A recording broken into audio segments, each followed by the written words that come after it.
C++ Programming Comprehensive, Chapter 2, Unit 4. Let's discuss inline functions in C++. Inline functions were introduced to extend the power of macros. The macros are available in C and C++ because, as you know, C++ is a superset of C. If you have written any macros in C language, the macros are written the same way in C++ as well.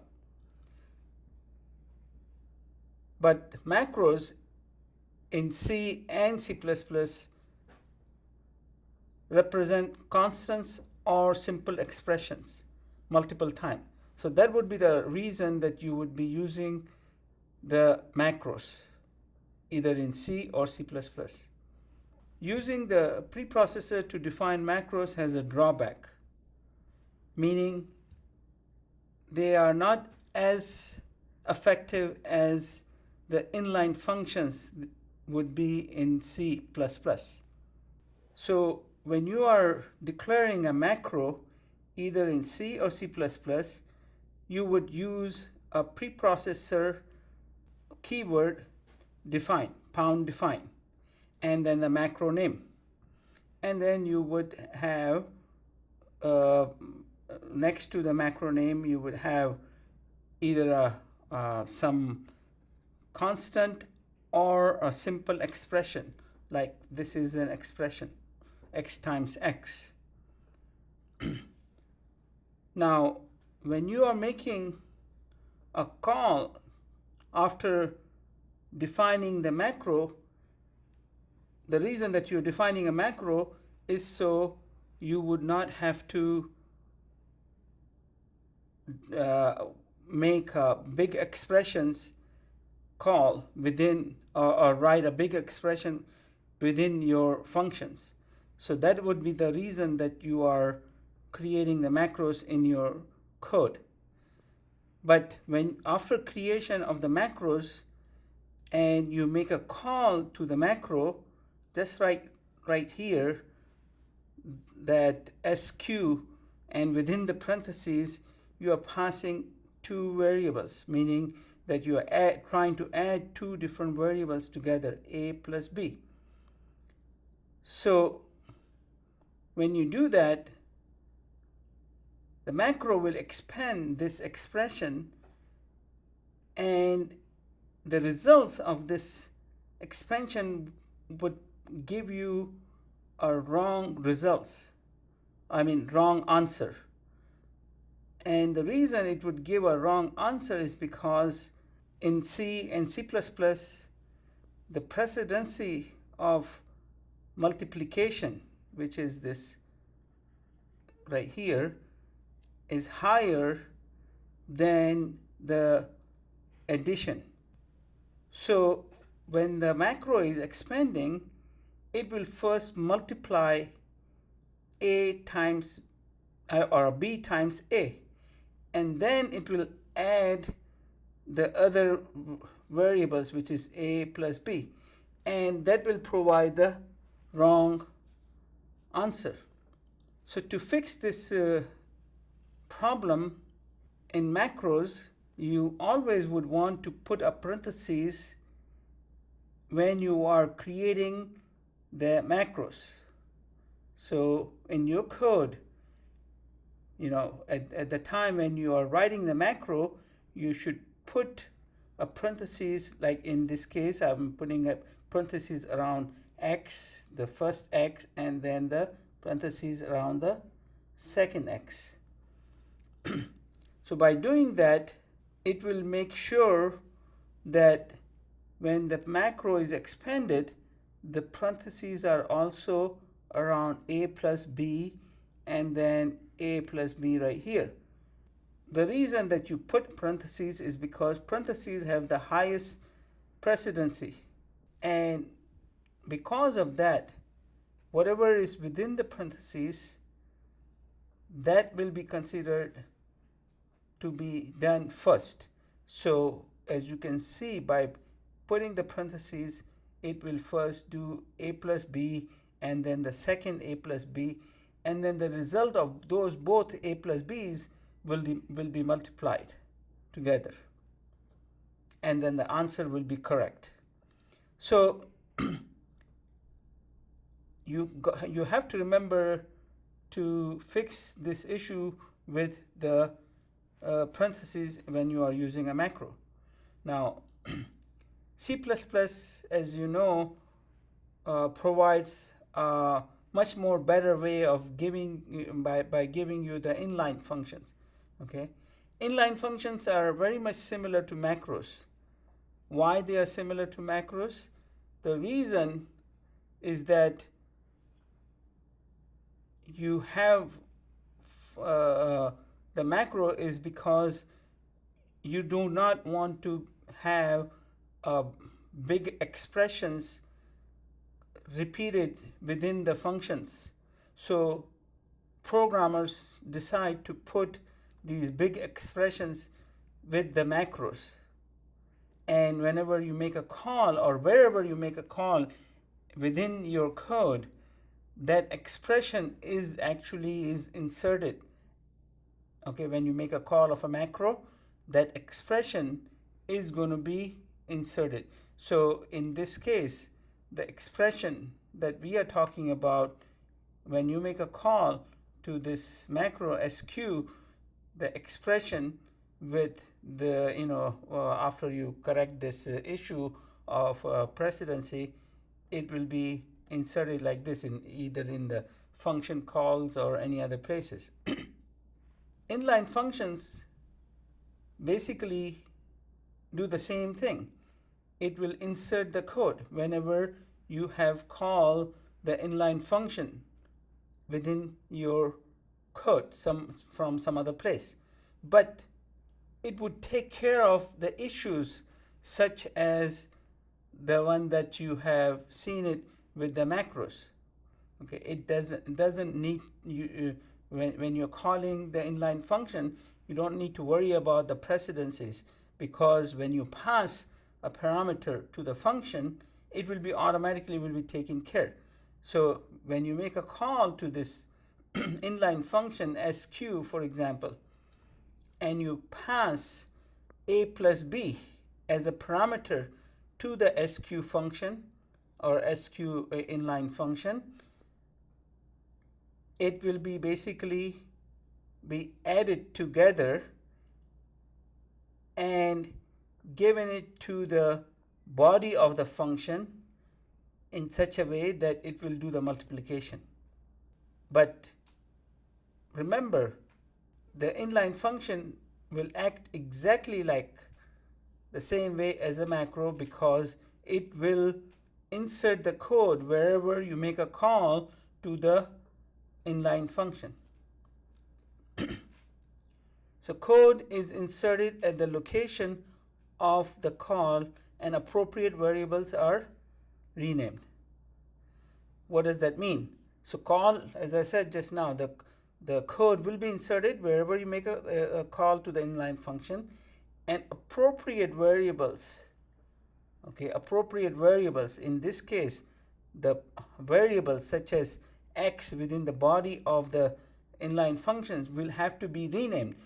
The reason that they will have to, or compiler will take care of it, you don't have to do anything, but the compiler will take care of it, because when you make a call to the inline function, there is a possibility that within that other function which is making a call to that inline function might have the same variable name as the inline function has it in its body.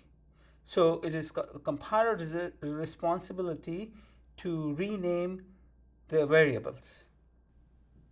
Let's look at this bullet right here. Inline function has the same scoping rules and argument passing semantic as standard functions. Basically, that means that when you pass the arguments to the inline function, all the rules that you have learned to pass it for the regular function, they all apply. Okay, meaning that the type safe checking for the parameters. So it will check if the type is matching or not, data type. Okay, and also the scoping. The scoping in the inline function has the same scoping, meaning that within the body of the code, the scope is valid or not. Compiler may choose to ignore the inline keyword. Now, when would the compiler would choose to ignore the inline keyword? If your function is more than 3 lines of code, if your inline function is more than 3 lines of code, then the compiler will ignore that. It will treat that function as a regular function. Basically, when the one biggest difference between declaring the inline function and the regular function is that when the parameters are declared for the regular function, those all parameters go onto the stack. But for the inline functions, those parameters do not go to the stack because the code gets actually inserted wherever you made the call to the function. And if the code is really big for the inline function, that inline function will be automatically treated as a regular function. So inline keyword would be totally ignored. So that means you should always write a very short function that would be the actual inline function. Now, you can declare an inline function 2 different ways. One way is to declare it with the inline keyword. Okay, so C++ provides a keyword inline. Or you can include the all complete body of the function within the class template, okay, inside the class body. So doesn't matter if it is inline keyword is there or not within the class body, the function would be treated as an inline. But if the function is outside the class body, or I should say standalone function, then you have to put an inline keyword. But just remember that even if you put an inline keyword, that function will be only treated as an inline if it is about 3 lines long. Otherwise, it will be just treated as a normal function. Let's look at this other example that will give you a better idea about how inline functions work and how the code is inserted. That we will see it in example 2-5. So in this example, a very first line, I'm including the IO stream header file, and then I'm saying using namespace std. And then as you can see, I'm using an inline keyword right here. So this line number, starting at line number 3, this function is a standalone function. Okay, it is not within the class body. The class is right here. The class body starts at line number 9. Okay, but the function, which is the name of this function, is a round, and it is taking a one parameter of type double, okay, passed by value. So the parameter name is f amount. Now, within this, there's some detail within the body of this function. So let's first discuss that. But notice that this is a very small function. It is only 2-line function. So it definitely will be treated as an inline because I put in an inline keyword. If I do not have an inline keyword, it would be treated as a normal function. That means this parameter will go onto the stack.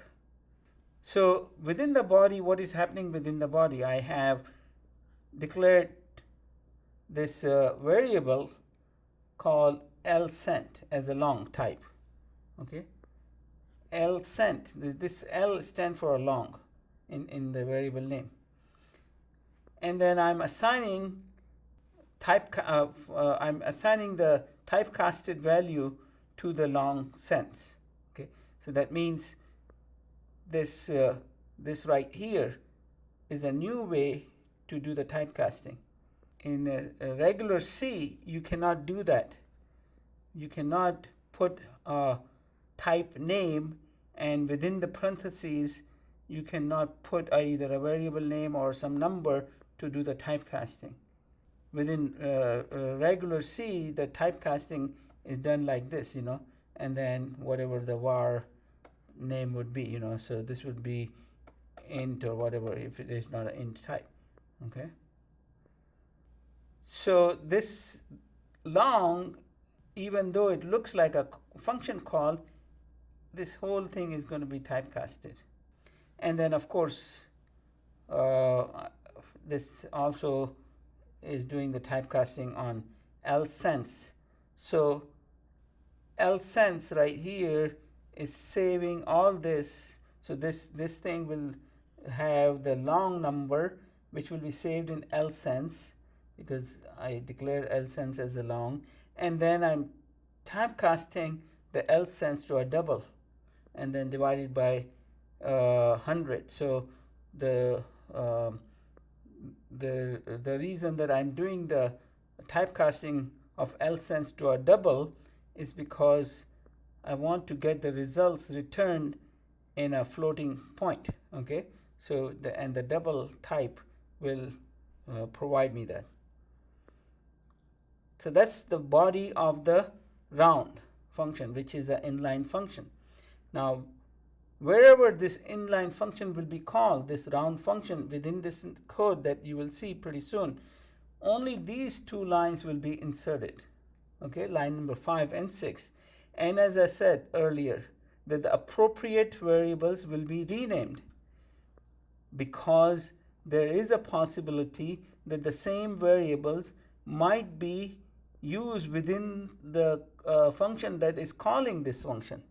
So that's why they have to be renamed. Okay. So let's first look at the class that is in this example. This class name is a C invoice. And then in the public section of the class, I have two member functions, get data and display. So they both are not taking any parameter. Get data does not have any parameter, display does not have any parameter, but as you know, there is a one parameter which is in there, which is called this pointer right here.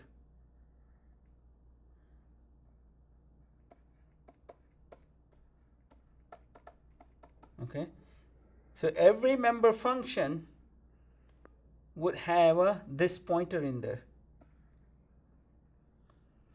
So even though there are no parameter, but compiler will insert this pointer. So as you know that this pointer holds the address of a calling object. Okay, address of a calling object, because the object is the one which will be calling these member functions, right? And in the private section, I have m underscore f price as a data member, and then which is a type double, and then I have another data member which is type integer m underscore invoice number.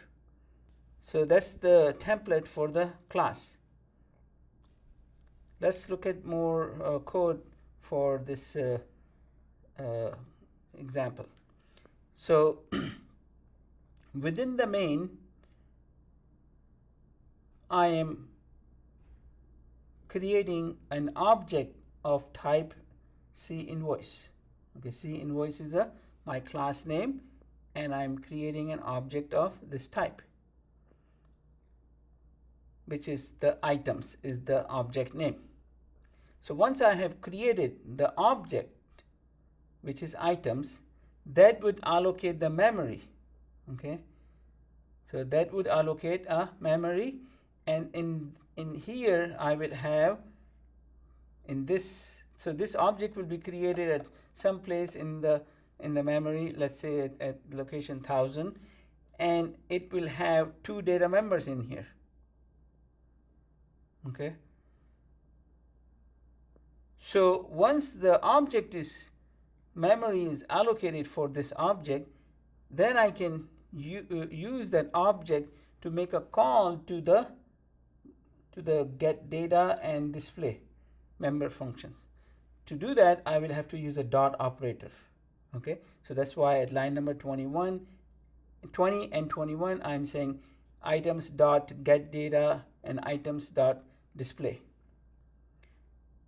Now, as we discussed earlier, there is this pointer right here, which will actually hold the address 1000. Okay, so address of the calling object. So this is items is a calling object. It makes a call to the member functions, and that object address will be in this pointer right here.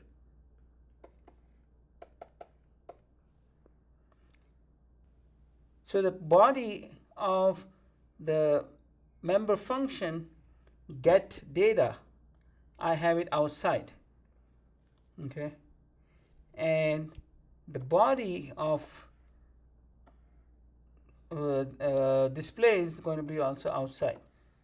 So get data body is right here in this get data body. Basically, I am displaying with the cout object, I'm asking the user to enter the invoice number, and at line number 26, I am asking the enter the data for m_n invoice data member with the which will see in object will do that, for us. Similarly, I am asking for the regular price, and m_price is a data member for the class, so that will will hold the price for the for this object. So basically, whenever you want to get the data, all I'm doing right here from main is making a call, and it will get the data from the user and write it to the memory location for the m_invoice num and m_fprice data members. So the display function basically is used after the data has been or the data user have entered the data. Okay, so when the display function, what the display function will do is to read the data from the memory, okay, and display it on the screen. Okay, so in this case, m_n invoice is going to be read from the memory and displayed on the screen. And at line number 34, notice at line number 34, the call to the round function. What is a round function? Round function is an inline function.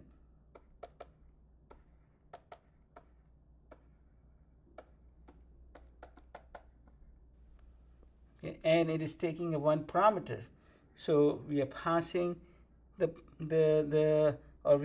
are passing the value that was entered by the user, and give it to the round function. So the code for the round function will be inserted right at this line, right, line number 34. And as I told you earlier, any variables which need to be renamed, they will be appropriately renamed. So that's how the inline functions basically work. So one or two things to remember about the inline function. Very important thing is that if you have an inline function that is recursive, it will actually increase the size of your code. because, as we talked about, it will be keep inserting the code again and again. Also, if you have a regular inline function and you made that many calls within your code, let's say the inline function is 2 lines long and you made it a call 10 times, so your code size will be 20 lines more. Okay, so basically it is best to remember that inline function will always increase the size of your executable depending upon how many times you make a call to it.